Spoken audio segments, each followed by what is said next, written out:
Sejam todos muito bem-vindos à Semana da Advocacia, edição 2020. Eu sou Cláudio Madureira, professor da UFES e advogado, a convite da Ordem Advogados do Brasil, formulado aí pelo meu amigo Douglas, presidente da Comissão de Advocacia Pública. Eu vou funcionar como mediador nessa mesa. Hoje vamos ouvir o professor Júlio Pompeu, querido colega da universidade, autor best-seller de livros que atraem a atenção de leitores até fora da comunidade jurídica. Júlio vai falar hoje para a gente sobre o tema Justiça e Sociedade em Tempos Pós-Pandêmicos.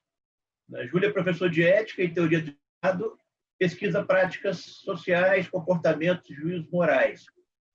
Eu já tive aí a oportunidade de ouvir o Júlio falar muitas vezes, inclusive como aluno lá na UFES. O Júlio é mais novo que eu, vocês podem ver que ele tem um semblante muito mais, mas foi meu professor, e eu queria já de público agradecer imensamente à OAB a oportunidade de ouvir o Júlio mais uma vez aqui nessa palestra. Vocês vão ver que vale a pena, é sempre muito esclarecedor, a gente sai feliz das palestras do Júlio, e eu vou parar de falar, passo a palavra ao Júlio, que nós viemos aqui para ouvir. Júlio, a palavra é sua. Muito obrigado pela apresentação, meu amigo Cláudio. Tem sempre que dar um desconto, né? Porque quando o amigo apresenta, já viu, né? Tem um exagero aí que é efeito do afeto. Queria muito agradecer ao AB o convite, né? Agradecer e louvar a coragem de me chamar, né? Enfim. Nosso tema, justiça. Para quem advoga, para quem está no mundo jurídico e para quem está há algum tempo no mundo jurídico, deve estranhar muito o que anda acontecendo. Deve estranhar muito o tempo presente. Eu digo isso porque eu venho de uma família em que, não por tradição, mas por total falta de imaginação, um monte de gente fez direito. Meu pai estudou direito há muitos anos. Eu estudei. Minhas irmãs, mais novas do que eu, estudaram direito também. E é engraçado, porque o direito que meu pai estudou não tem nada a ver com o direito que eu estudei. O direito que eu estudei, por sua vez, não tem nada a ver com o que as minhas irmãs estudaram e que, por sua vez, não tem muito a ver com o direito que nós hoje ensinamos em sala de aula. Muda muito, ainda que as leis não mudem. Mas direito não é só lei, direito é lei, é doutrina, é jurisprudência. A jurisprudência e a doutrina mudam muito. De cara, pegamos uma Constituição Nova em 88, que causou grandes transformações, porque trata-se de uma ideia diferente de se pensar o direito. E essa ideia ainda não parece consolidada até hoje, para se ter uma ideia. Ainda vivemos, bem ou mal, um processo de construção. Mas o fato é que o que mais chama atenção é que, apesar da diferença da ideia de direito, de geração a geração, nós convivemos muito tempo com um direito que se podia resumir em 3 elementos básicos. O que eu tenho que saber para saber direito? São 3 coisas, 3 pilastras que sustentam o direito: lei, doutrina e jurisprudência. Quer fazer concurso? Lei, doutrina e jurisprudência. Vai para a universidade? Lei, doutrina e jurisprudência. Um livro para ser bom? Lei, doutrina e jurisprudência. É isso. O que não entrava na discussão? Justiça. Porque justiça era tida como um pressuposto da lei, da doutrina e da jurisprudência. Por que eu faço leis? Com que propósito eu faço leis? Qual é a finalidade, afinal de contas, se produzir uma lei? É para criar um mundo justo. A troco de que se estuda tanto a aplicação do direito, se propõe formas de interpretação e de aplicação do direito. É para construir a justiça. E a troco de que os tribunais se debruçam sobre casos concretos, sobre a interpretação da lei, para fazer justiça. Então, justiça era um pressuposto. E nós, que eu digo, nós professores, trabalhamos durante muito tempo a ideia de que, em transmitindo de forma eficaz lei, doutrina e jurisprudência, você estaria construindo um ambiente jurídico necessariamente justo. Está ali acoplado. Mas o que a gente percebe hoje em dia é que, primeiro, esse pilar parece não se sustentar. Lei, doutrina, jurisprudência. A lei, há muito tempo, já se desconfiava dela. Afinal de contas, a lei vem de um legislativo que, em termos de popularidade, convenhamos, não está nos melhores dias, né? Ao contrário, o que você vê é um histórico de ladeira abaixo da imagem do legislativo.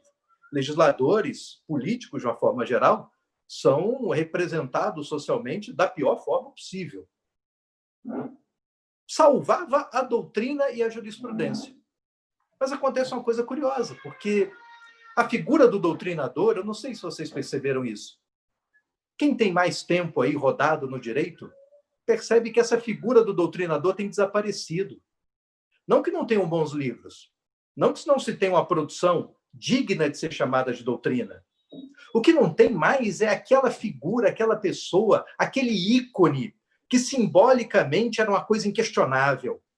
Aquilo que se dizia, como eu vi uma vez, e nem era na área de direito, era de filosofia, era uma defesa de cátedra na UERJ, uma disputa por titularidade. Um professor diz alguma coisa e alguém da banca pergunta, mas de onde o senhor tirou isso? Isso quem disse foi o professor Gerd Bonheim. E aí a banca fica quieta e o professor que fez a pergunta diz, bom, se foi o Gerd, então deve estar certo. Isso é o doutrinador. É uma figura que se impõe moralmente, para o bem e para o mal. Serve como argumento de autoridade que pode esconder um não pensamento sobre o direito, uma não crítica, uma não reflexão, mas o fato é que esse era o peso da doutrina. Ele te dava uma segurança, te dava um norte, uma certeza por ser o doutrinador.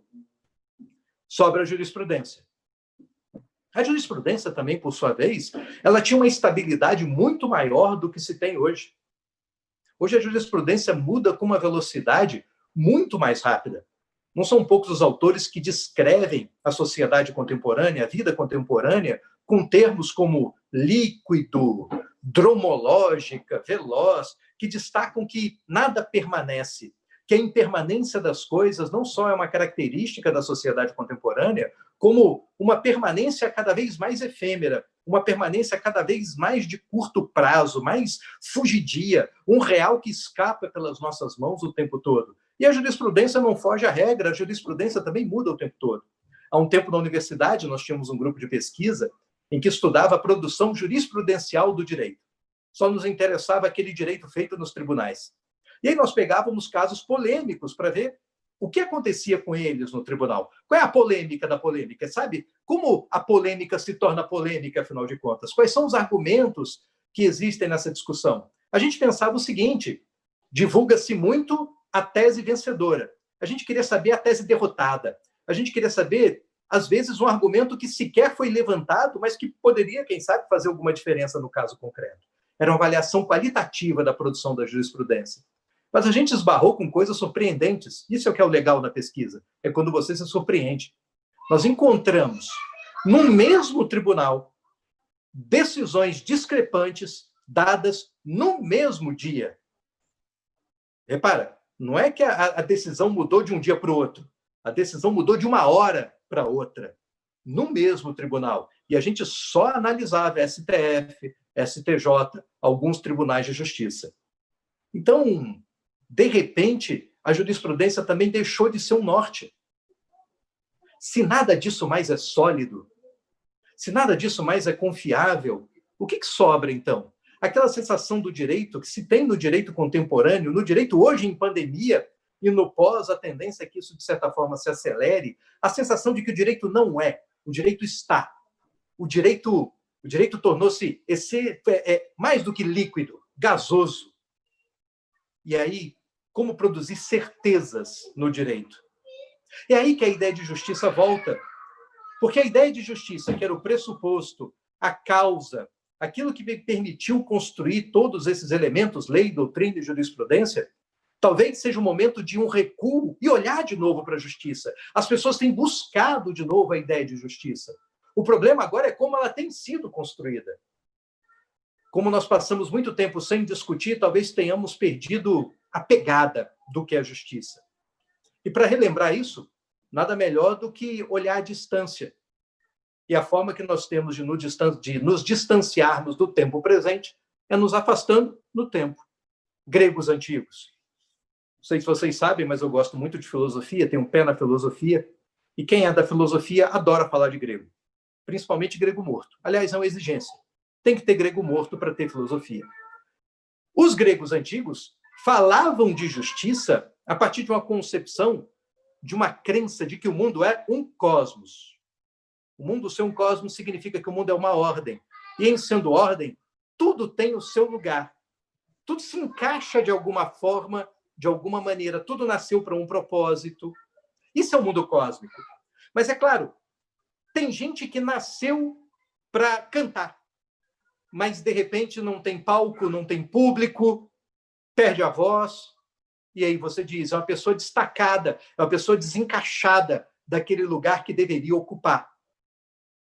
É uma pessoa desajustada, diriam os antigos. Não desajustado de ser um malfeitor, desajustado de ser doido, nada disso. É desajustado porque, em relação ao projeto cósmico da natureza, em que todo mundo tem uma função, tem um para quê, tem um onde, tem um propósito, ele não está no seu propósito, ele não consegue desempenhar bem o seu propósito.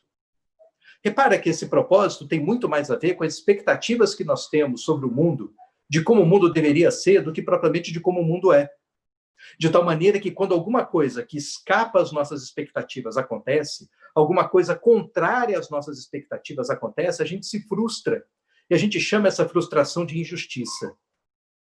Aquela pessoa que se preparou tanto para um concurso, que estudou tanto, chega na prova, era o melhor aluno do cursinho, era aquele para quem todo mundo ia tirar dúvida. E quando faz a prova, gente muito pior do que ele passa e ele não, e ele pensa, que injustiça. Injustiça porque a expectativa é de que o melhor aluno passe e o pior não passe. Mas, às vezes, acontece o contrário. Sabe-se lá, prova é um momento na vida de uma pessoa. E a gente costuma avaliar quem é bom e quem é ruim dentro de um campo educacional por uma trajetória muito maior do que um instante de uma prova. Mas o fato é que a gente costuma chamar isso de injustiça. Fazer justiça é reajustar o mundo. Justiça, portanto, tem mais a ver com justeza. As coisas estarem justamente encaixadas no seu lugar. Se alguém comete um crime, o crime perturba a sociedade, o crime é esse desencaixe injusto. A pessoa deveria nascer, viver e morrer de velhice, mas não, ela foi assassinada, ela teve a vida abreviada por um ato criminoso. Esse ato criminoso é uma injustiça. Mas como fazer justiça? A justiça mesmo ela seria feita se você conseguisse ressuscitar o morto. Mas isso não é possível. Então, toda forma de fazer justiça é uma tentativa precária de tentar reorganizar um mundo que foi desorganizado. Às vezes, definitivamente desorganizado. Mas, pelo menos, é uma tentativa de organização que aplaca, que reduz, que conforta, ou pelo menos conforma as nossas frustrações diante da expectativa de como o mundo deveria ser. Se hoje nós estamos perdidos, inclusive com relação à ideia de justiça, é porque aquilo que é fundamental a ela, essa expectativa de como a sociedade deve ser, como a política deve ser, como o direito deve ser, também não está bem construída. É algo que nós discutimos o tempo todo.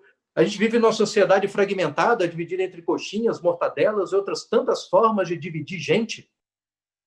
Formas que muitas vezes propositadamente excluem gente, quando sociedade, na verdade, não pode excluir ninguém.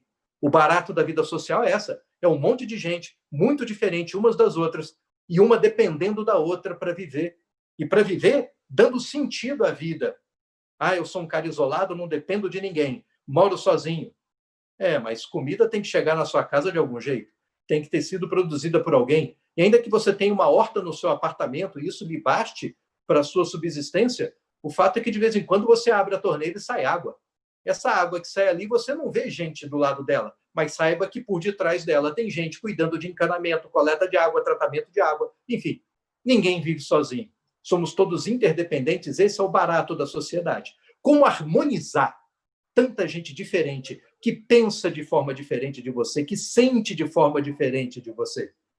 A ideia de justiça sempre esteve ligada a esse ideal da boa sociedade que tem gente diferente, da boa sociedade que é colocar bem ajustadas pessoas tão diferentes umas das outras, ideias, propósitos e sonhos tão diferentes uns dos outros.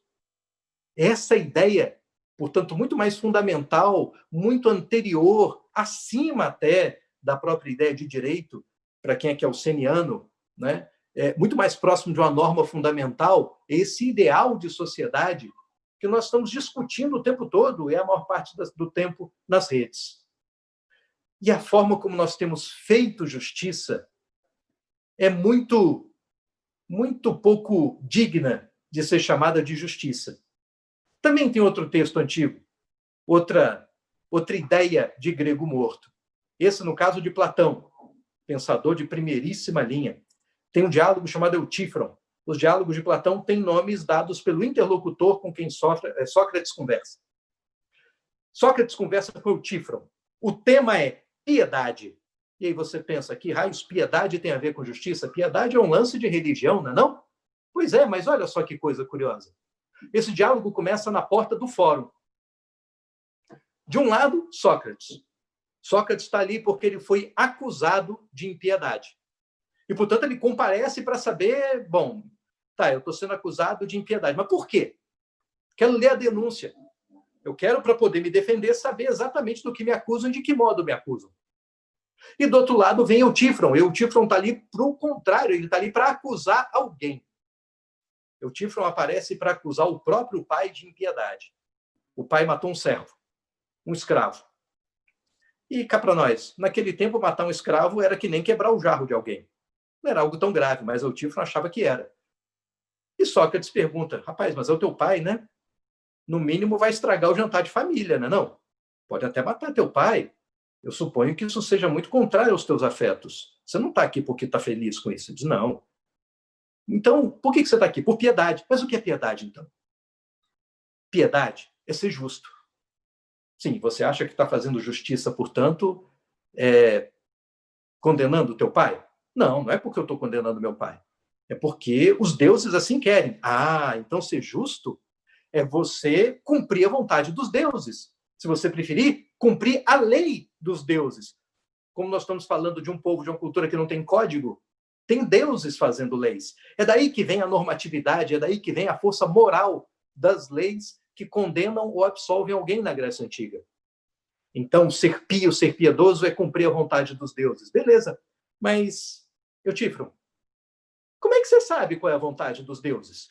Porque para início de conversa é plural, né? São deuses. E se você olha a mitologia, toda hora tem um deus dizendo sim ou dizendo não. Um deus faz uma coisa, outro fica enfurecido com ele. Deuses colocando mortais um contra os outros, ou seja, não há unanimidade em nada. A troco de quê? Você pode pegar, portanto, a vontade dos deuses, em nome da vontade dos deuses, e tocar a ferro e fogo ao ponto de se arriscar a ser causador da morte do teu pai. Não é? E por que eu estou contando essa historinha? Porque eu vejo muita gente fazendo justiça hoje assim. Gente fazendo justiça em redes sociais, por exemplo, cancelando gente. São verdadeiros atos de linchamento moral. Moral para quem pratica, porque muitas vezes o linchado não praticou ato moral nenhum. Porque você condena alguém por aquilo que ele faz intencionalmente. Já teve caso de gente que foi linchada nas redes sociais, excluída ao ponto de perder o emprego, e por conta da perda do emprego, os filhos não terem mais como estudar, perder a casa, perder tudo que tinha conquistado na vida, porque estalava os dedos no engarrafamento nos Estados Unidos. E nessa que estalava os dedos, fez um gesto que alguém achou que fosse um sinal ligado a um grupo supremacista branco, e aí postou na rede e foi o suficiente para acabar com a vida do sujeito. Nem ato moral para ser condenado o sujeito praticou, mas já é o suficiente com gente sedenta de sangue, porque tem certeza de que é moralmente melhor do que o outro, e a sua moral basta. Ou então gente do outro lado, em que alguém diz uma coisa desapercebidamente, ou até esbarra na pessoa, e uma vez sofrendo esbarrão diz, você me ofendeu. E a pessoa diz, mas eu não tive a intenção, desculpa, não importa a sua intenção, o que importa é o meu sentimento. Eu me senti ofendido pelo jeito de você falar, pelo jeito de você olhar. Uma justiça egocêntrica, em si mesmada, em que não dialoga com o outro, não pergunta para o outro o que o outro fez, não quer saber do outro, não quer compreender o outro só existe como objeto a ser destruído. Isso é a forma como se tem feito justiça nas redes. E se fosse só nas redes, estava bom. Mas o lance é que acontece também dentro do sistema judiciário, em que na falta de um piso sólido, com lei, doutrina, jurisprudência, pelo menos uma ideia muito clara de justiça, o que sobra é o que eu sinto. Eu sinto que isso é justo. E aí nós temos verdadeiros justiceiros, às vezes, justiceiros togados, e que funcionam como os antigos deuses. Esse pensa de um jeito, mas o outro pensa de uma forma completamente diferente, é tão togado quanto ele, é tão bacharel quanto ele, é tão advogado quanto ele, é tão parecerista quanto ele. E essas opiniões todas se impõem como se fosse uma vontade ferrenha, única, clara, inequívoca, vontade da lei ou da justiça. É muito difícil ser gestor público, por exemplo. Imagine você no emaranhado de pareceres em que um diz sim e o outro diz não, e você pode ser responsabilizado por um talvez que venha depois. Nem pelo sim, nem pelo não. Responsabilizado se não segue um parecer e responsabilizado porque segue o parecer. Completamente sem norte, sul, leste, oeste. Perdidos. Porque se de um lado há pessoas perdidas com relação a um certo e um errado, ou se preferir, um justo e injusto com relação ao direito, há uma substituição de uma ideia de justo e de injusto movida unicamente pelos afetos e repleta de julgamentos que são não morais, mas moralistas, onde importa única e exclusivamente os meus valores, e não valores universais, ou pelo menos valores que sejam socialmente acordados entre pessoas que tenham participado da construção comum de um grande acordo. Só o que serve, só o que funciona, só o que basta é o que eu sinto. Mas os sentimentos são também fluidos, os sentimentos mudam do dia para a noite, não é? Estamos repletos de atos assim, dentro e fora do judiciário. Talvez o que nós temos visto é que o campo jurídico não tenha a virtude de ser diferente do resto da sociedade. Justamente no momento em que a sociedade inteira parece perdida de si mesma, entristecida com si mesma, enraivecida consigo mesma, com tanta gente querendo destruir pilares importantes da democracia, da convivência social. Justamente nesse momento que era preciso uma pilastra sólida, uma referência moral que mostrasse uma justiça, ou que construísse pelo menos uma justiça, mas que acaba falhando muitas vezes, quando essa justiça que é anunciada por quem deveria ser pilar é uma justiça única e exclusivamente baseada em afetos egocêntricos. É isso que eu tinha a dizer. Espero não ter extrapolado o tempo, que é curtinho, porque eu sei que em rede social, ainda mais em YouTube, ninguém tem paciência para mais do que 20 minutos. Muito obrigado. Maravilha, Júlio. Excelente, como sempre. Muito feliz de ter te ouvido hoje. Tentar cumprir aqui o meu papel no restinho do tempo para a gente não encavalar aí as mesas. Eu queria dizer a vocês que estão nos assistindo que eu vou fazer uma mediação um pouco diferente hoje, no pedido do nosso presidente da Comissão de Advogados Públicos, o Dr. Douglas, que a gente fizesse uma mediação entre a fala do Júlio, que é uma fala que nos põe para reflexão, e o nosso dia a dia, como advogados públicos, como procuradores, e aquela função que nós precisamos exercer, que é, de certa forma, orientar, auxiliar ou apoiar, nos tornarmos profissionais essenciais à realização da justiça, porque foi essa designação que a Constituição nos conferiu lá no capítulo destinado às funções essenciais da justiça. E eu vi o Júlio aqui, preocupado com o problema da justiça, me lembrei de uma frase de Kelsen, um texto, um livro pequeno, mas um livro bastante conhecido de Kelsen, O que é Justiça?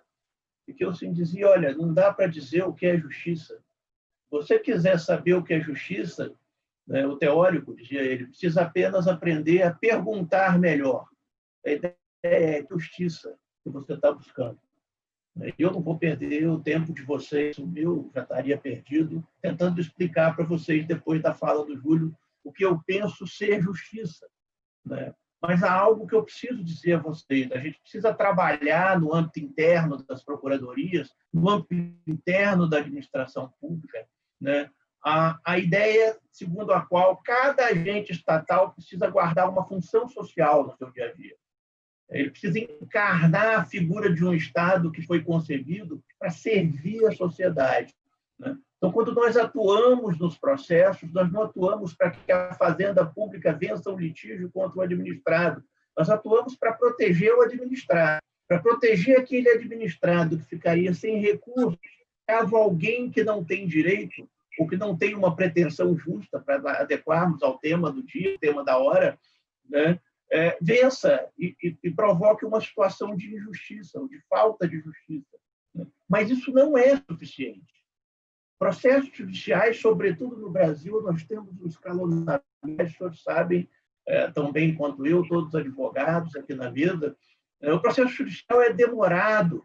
Né? Beccaria já dizia que não há justiça tarda. Né? A justiça que tarda é uma justiça falha.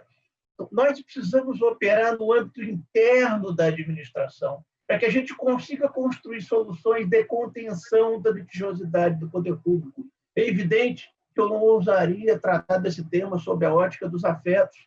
Todos sabem, na Fazenda Pública, acordos não são firmados por autonomia da vontade, eles têm um embasamento diferente, um embasamento mais próximo do Estado de Direito, mais próximo da ideia de legalidade, né? Porque tem que ser assim, senão o Estado ele deixa de ser um protetor da sociedade, ele corre o risco de ser, né, uma pessoa ou uma instituição que abusa da sociedade. Mas, mesmo assim, há caminhos.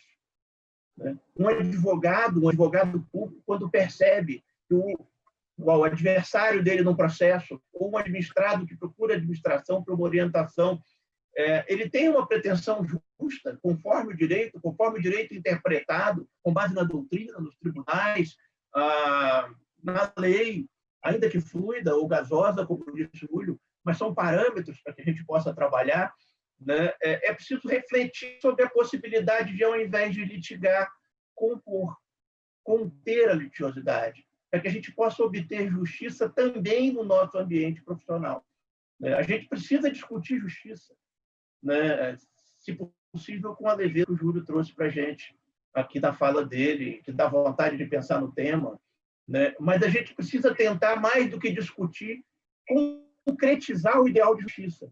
Nenhum de nós vai arriscar dizer o que seria justiça para todos, mas se a gente puder dormir tranquilo de que tentou fazer algo para tornar esse mundo que a gente vive melhor do que ele é, né, eu creio que nós vamos dormir o sono do justo. Né? Era o que eu queria dizer a vocês. Olhando aqui para o relógio, o nosso tempo já está ao final. Eu queria agradecer a participação de todos, né? Agradecer a ordem pelo convite, agradecer ao Júlio pela fala, que me tocou imensamente. Vou dormir tranquilo hoje, se Deus quiser, o sono dos justos. Né? E desejar uma boa noite a todos. Júlio, mais alguma fala para a gente? Só agradecer o convite, né? Um tchau para todo mundo. E se for para deixar uma última frase, né? Filosofia não tem resposta para as coisas, mas tenta pelo menos acertar a pergunta, né? E a questão chave sobre a justiça é essa, não é o que é justiça, mas como se perguntar sobre a justiça. De fato, você está sendo justo? E essa pergunta passa por que tipo de estrutura ideal de Estado, de sociedade se está a construir no final das contas, né? Porque o que vai ser justo ou injusto, ajustado ou desajustado, encaixado ou desencaixado, vai ser esse ideal, né? Então, tenha consciência dele, se pergunte sobre ele, pense ele, pondere, tente enxergar esse ideal naquilo que você faz. Isso vai te dar um norte interessante, vai te permitir dormir, de fato, o sono dos justos. É isso aí. Muito obrigado a todo mundo. Maravilha. Meus amigos, estamos aqui nessa Casa de Justiça, que é a Ordem dos Advogados do Brasil, né, para o encerramento da nossa palestra. Conseguimos cravar o tempo, Júlio. Há 30 segundos atrás nos disseram que tínhamos mais de 1 minuto. Né? Então, para fazer essa despedida, passar a palavra aí, passar o microfone de volta à turma lá da ESA, a gente seguir em frente assistindo aí a palestra das outras mesas. Boa noite a todos. Estamos aí.